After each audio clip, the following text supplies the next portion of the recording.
is an incentive to stop having children, and that only affects the poorest of poor. So we have to delete the word compensation.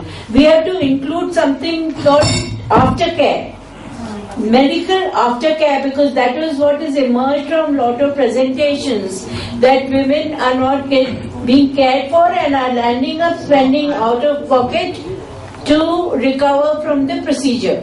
So there are two alternatives to look. One is mandatory aftercare follow-up at the facility where the sterilization has been done.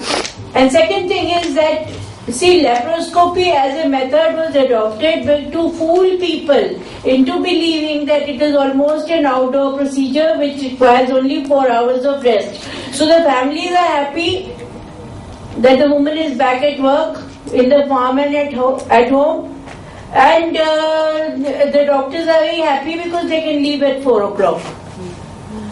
So,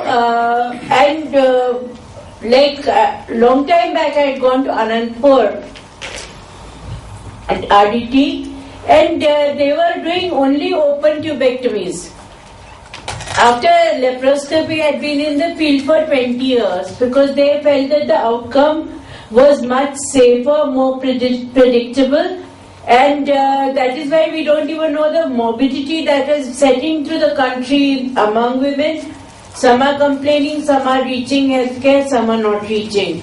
So I think, that those are the things that have to be built in, that even if women want permanent sterilization as a choice, because they're done with childbearing, then they should have the option of having traditional tubectomy, which should be offered by government services. Everybody shouldn't just rush for laparoscopic sterilization. If you can also explain the difference between the two. So this is an open operation, that is the traditional method of doing tubectomy, and because the doctor can see everything, okay, so the doctor operates better. It requires hospitalization. So it is more expensive for the government, because then they have the burden of keeping the woman there for 8 days. But as far as the woman is concerned, as far as the good of the doctor is concerned, that is very important.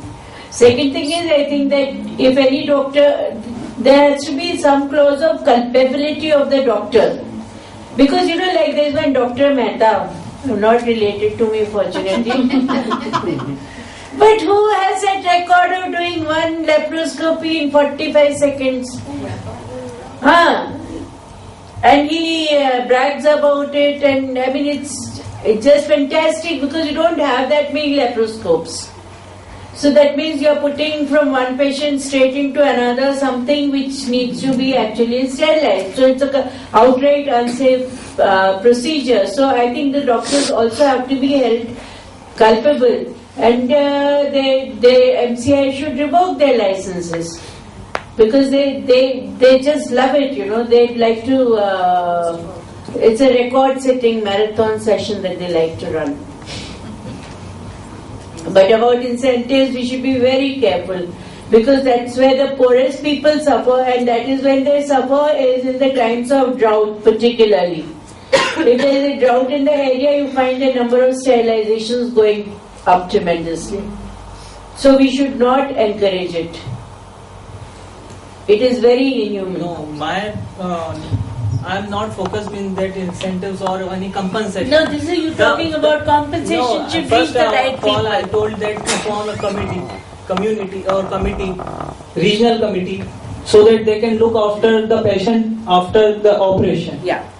That was I am saying that, and that committee should not only combined with made up of doctors, but it should be of renowned person over there who are activists, and they have major act in human rights and all that conditions, so that they can interfere with the consent of doctors, so that they can get a straight approach to what the patient or that survivor is having problem in that operation. That I want to say, that to make an independent committee, not comprised not only of doctors, so that doctor they will protect each other. Any other doctors?